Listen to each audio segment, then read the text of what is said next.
ഒന്നുറപ്പിക്കാം, ഗവർണർമാർ സർക്കാരുകളെ ബുദ്ധിമുട്ടിക്കുന്നുണ്ട് എങ്കിൽ ഒരർത്ഥമേ ഉള്ളൂ, ജനാധിപത്യ ധ്വംസനം അവിടെ നടക്കുന്നു. ഗവർണറുടെ റോൾ ഒരു മിത്രവും മാർഗദർശിയുമായിരിക്കണമെന്നാണ് ഭരണഘടന നിർവചിക്കുന്നത്. പക്ഷേ കാലാകാലങ്ങളിലായി ഈ പദവി പലപ്പോഴും വിവാദങ്ങളുടെ കേന്ദ്രബിന്ദുവായി മാറിക്കൊണ്ടിരിക്കുന്നു. കാരണം ഗവർണർ ഒരു റബ്ബർ സ്റ്റാമ്പല്ല, പക്ഷേ അവർക്ക് സ്വതന്ത്രമായ വിവേചനാധികാരം വളരെ കുറച്ച് മാത്രമേ ഉള്ളൂ. അവർ മന്ത്രിസഭയുടെ തലവനല്ല, മാർഗനിർദ്ദേശിയാണ് എന്ന്. ഗവർണർ ഒരു ഉപദേഷ്ടാവാണ്, തടസ്സമല്ല എന്ന് കോടതി ഓർമ്മിപ്പിച്ചു. ഈ വിധി ഇന്ത്യൻ ജനാധിപത്യത്തിൽ ഗവർണർമാരുടെ റോളിനെ പുനർനിർവചിക്കുന്ന ഒരു നാഴികക്കല്ലാണ്. സത്യത്തിൽ ഇന്ത്യൻ ജനാധിപത്യത്തിലെ ഗവർണർമാരുടെ റോൾ ഒരു നീണ്ട യാത്രയാണ്. ശക്തിയും പരിമിതിയും വിവാദവും വിധിയും നിറഞ്ഞ ഒരു വലിയ കഥ.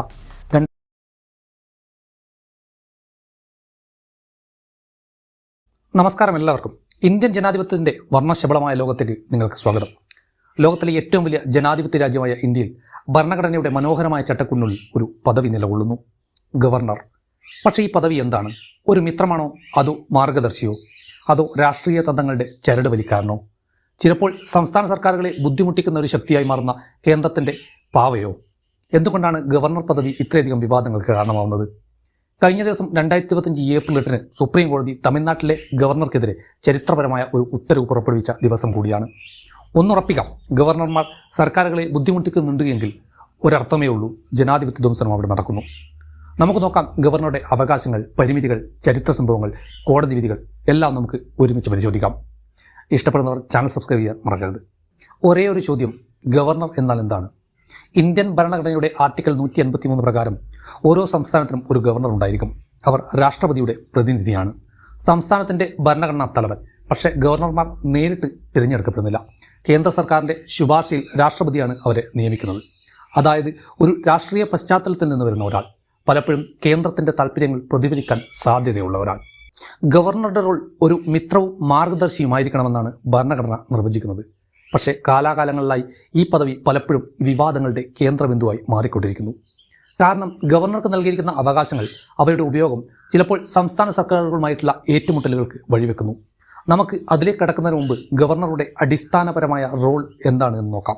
ഗവർണർക്ക് ഭരണഘടന നൽകുന്ന അവകാശങ്ങൾ 3 തലങ്ങളായി തിരിക്കാം: നിയമനിർമ്മാണം, ഭരണപരം, ജുഡീഷ്യൽ. ആദ്യം നിയമനിർമ്മാണ അവകാശങ്ങൾ നോക്കാം. ഒരു സംസ്ഥാന നിയമസഭ പാസ്സാക്കുന്ന ബിൽ ഗവർണറുടെ മുമ്പിലെത്തുമ്പോൾ അവർക്ക് 3 ഓപ്ഷനുകളാണുള്ളത്. ഒന്നുകിൽ ഒപ്പിടുക, തടയുക, അല്ലെങ്കിൽ രാഷ്ട്രപതിക്ക് അയക്കുക. ഇത് ആർട്ടിക്കിൾ 200 വ്യക്തമായി പറയുന്നുണ്ട്. പക്ഷേ ഇവിടെ ഒരു കെണിയുണ്ട്. ആ കെണി എന്താണെന്ന് വെച്ചാൽ, ഗവർണർ ഒരു ബിൽ തടഞ്ഞു വെച്ചാൽ അത് സംസ്ഥാന സർക്കാരിൻ്റെ നിയമനിർമ്മാണ പ്രക്രിയയെ തടസ്സപ്പെടുത്തുമെന്നുള്ളതാണ്. രണ്ടാമത് ഭരണപരമായ അവകാശങ്ങൾ. മുഖ്യമന്ത്രിയെയും മന്ത്രിസഭയും നിയമിക്കുന്നത് ഗവർണറാണ്. ആർട്ടിക്കിൾ 356 പ്രകാരം സംസ്ഥാനത്ത് ഭരണഘടനാ യന്ത്രങ്ങൾ പരാജയപ്പെട്ടാൽ രാഷ്ട്രപതി ഭരണം ഏർപ്പെടുത്താൻ ഗവർണർക്ക് ശുപാർശ ചെയ്യാം. ഇത് ഒരു ശക്തമായ ആയുധമാണ്, പക്ഷേ ഇത് പലപ്പോഴും ദുരുപയോഗം ചെയ്യപ്പെട്ടിട്ടുണ്ട്. മൂന്നാമതുള്ളത് ജുഡീഷ്യൽ അവകാശങ്ങളാണ്. ഗവർണർക്ക് ചില കേസുകളിൽ ശിക്ഷ ഇളവ് നൽകാം, പക്ഷേ ഇത് വളരെ പരിമിതമായ ഒരു അവകാശമാണ്. ഇത്രയും അവകാശങ്ങളുണ്ടെങ്കിലും ഗവർണർ ഒരു സ്വതന്ത്ര ഭരണാധികാരിയല്ല. അവർ സംസ്ഥാന മന്ത്രിസഭയുടെ ഉപദേശപ്രകാരം പ്രവർത്തിക്കണം എന്നാണ് ഭരണഘടന പറയുന്നത്. പക്ഷേ ഇവിടെയാണ് കഥ രസകരമാവുന്നത്. ഗവർണർക്ക് ശക്തിയുണ്ട്, പക്ഷേ അത് അനന്തമല്ല. ആർട്ടിക്കിൾ 163 വ്യക്തമാക്കുന്നു, ഗവർണർ മന്ത്രിസഭയുടെ ഉപദേശമനുസരിച്ച് പ്രവർത്തിക്കണം. അതായത് അവർക്ക് സ്വയം ഇഷ്ടപ്രകാരം തീരുമാനങ്ങൾ എടുക്കാൻ പറ്റില്ല. പക്ഷേ ചില ഗവർണർമാർ ഇത് മറികടക്കാൻ ശ്രമിച്ചിട്ടുണ്ട്. ഉദാഹരണത്തിന് ബില്ലുകൾ തടഞ്ഞു വെക്കുക, അല്ലെങ്കിൽ രാഷ്ട്രപതി വേണം ശുപാർശ ചെയ്യാൻ അനാവശ്യമായി ഇടപെടുക, ഇങ്ങനെയൊക്കെ.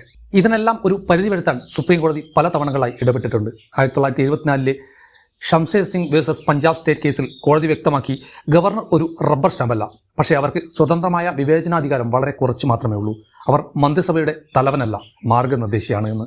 ചരിത്രത്തിലേക്ക് നോക്കിയാൽ ഗവർണർമാരുടെ റോൾ എപ്പോഴും സുഗമമായിരുന്നില്ല.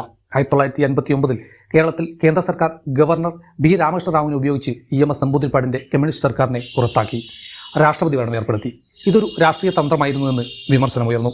1975 എമർജൻസി കാലത്ത് ഗവർണർമാർ കേന്ദ്രത്തിൻ്റെ കൈപ്പാവുകളായി മാറി. പല സംസ്ഥാനങ്ങളിലും എതിർപ്പുള്ള സർക്കാരുകളെ പിരിച്ചുവിടാൻ ഗവർണർമാർ നിയോഗിക്കപ്പെട്ടു. 1984 ആന്ധ്രാപ്രദേശിൽ ഗവർണർ ശങ്കർ ദയാൽ ശർമ്മ NT രാമറാവുവിൻ്റെ സർക്കാരിനെ പുറത്താക്കി. പക്ഷേ ജനകീയ പ്രക്ഷോഭത്തിന് ശേഷം NTR തിരിച്ചു വന്നു.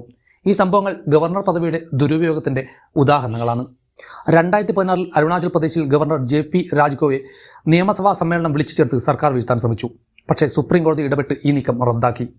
ചരിത്രം നമ്മെ പഠിപ്പിക്കുന്നത് ഇതാണ്: ഗവർണർമാർക്ക് ശക്തിയുണ്ട്, പക്ഷേ അത് ദുരുപയോഗം ചെയ്യപ്പെടുമ്പോൾ ജനാധിപത്യം അപകടത്തിലാകും. ഗവർണർമാരുടെ അതിരുകവിഞ്ഞ പ്രവർത്തനങ്ങൾക്കെതിരെ സുപ്രീം കോടതി പലതവണ ഇടപെട്ടിട്ടുണ്ട്. 1994 SR ബൊമ്മ കേസ് ഒരു ഉദാഹരണമാണ്. രാഷ്ട്രപതി ഭരണം ഏർപ്പെടുത്തിയതിന് ഗവർണർമാർ നൽകുന്ന ശുപാർശകൾ യുക്തിസഹമായിരിക്കണമെന്ന് കോടതി വിധിച്ചു. ഈ വിധി ഗവർണർമാരുടെ അധികാര ദുരുപയോഗത്തിന് വലിയൊരു തടയിട്ടു. 2016 അരുണാചൽ പ്രദേശ് കേസിൽ ഗവർണറുടെ അനാവശ്യമായ ഇടപെടൽ ഭരണഘടനാ വിരുദ്ധമാണെന്ന് കോടതി പ്രഖ്യാപിച്ചു.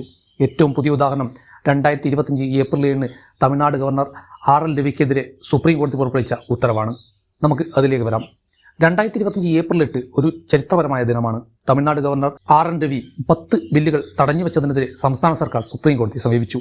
കോടതിയുടെ വിധി വന്നു. ഗവർണർക്ക് ബില്ലുകൾ അനന്തമായി തടയാൻ അധികാരമില്ല. മന്ത്രിസഭയുടെ ഉപദേശമനുസരിച്ച് പ്രവർത്തിക്കണം. 3 മാസത്തിനുള്ളിൽ ബില്ലുകൾ തീരുമാനമെടുക്കണമെന്ന് കോടതി നിർദ്ദേശിച്ചു. ഗവർണർ ഒരു ഉപദേഷ്ടാവാണ്, തടസ്സമല്ല എന്ന് കോടതി ഓർമ്മിപ്പിച്ചു. ഈ വിധി ഇന്ത്യൻ ജനാധിപത്യത്തിൽ ഗവർണർമാരുടെ റോളിനെ പുനർനിർവചിക്കുന്ന ഒരു നാഴികക്കല്ലാണ്. സത്യത്തിൽ ഗവർണർ പദവി ഒരു ബ്രിട്ടീഷ് പൈതൃകമാണ്. സ്വാതന്ത്ര്യത്തിന് ശേഷം ഇത് നിലനിർത്തിയത് ഫെഡറൽ ഘടന ശക്തിപ്പെടുത്താൻ വേണ്ടിയായിരുന്നു. പക്ഷേ കേന്ദ്ര സംസ്ഥാന ബന്ധങ്ങൾ പലപ്പോഴും ഏറ്റുമുട്ടലിലേക്ക് നീങ്ങുമ്പോൾ ഗവർണർ ഒരു തർക്കബിന്ദുവായി മാറുന്നു. ചിലർ പറയുന്നു ഈ പദവി പൂർണ്ണമായി നിർത്തലാക്കണം. മറ്റുള്ളവർ വാദിക്കുന്നു ഗവർണർ ഒരു സന്തുലന ശക്തിയാണ് എന്ന്. എന്താണ് നിങ്ങളുടെ അഭിപ്രായം? ഗവർണർ പദവി ഇന്ത്യൻ ജനാധിപത്യത്തിന് ആവശ്യമാണോ? സുഹൃത്തുക്കളെ, ഇന്ത്യൻ ജനാധിപത്യത്തിലെ ഗവർണർമാരുടെ റോൾ ഒരു നീണ്ട യാത്രയാണ്. ശക്തിയും പരിമിതിയും വിവാദവും വിധിയും നിറഞ്ഞ ഒരു വലിയ കഥ. 2025 സുപ്രീം കോടതി വിധി ഈ യാത്രയിൽ പുതിയൊരു അധ്യായം തുറന്നിരിക്കുന്നു. നമുക്ക് മറ്റൊരു വീഡിയോയുമായി വീണ്ടും കാണാം.